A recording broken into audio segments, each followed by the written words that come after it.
இங்க ஒரு பாட்டி பாறைக்குள்ளே தங்க இருக்க மாதிரி பாக்குறாங்க. அது பார்த்துட்டு அடுத்தது போலீஸ்க்கு இன்ஃபார்ம் பண்றாங்க. அவங்க வந்து செக் பண்ணிட்டு இது டூப்ளிகேட், இது ஒரிஜினல் இல்ல, வித்தாலும் கொஞ்சம் காசுக்கு தான் போவ அப்படின்னு சொல்லிட்டு போயிடுறாங்க.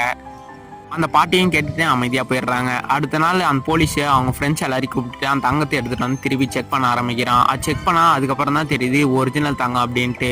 இது அதிகமான காசுக்கு வித்துடலாம் அப்படின்ட்டு யோசிச்சு அவங்க சந்தோஷப்பட ஆரம்பிக்கிறாங்க.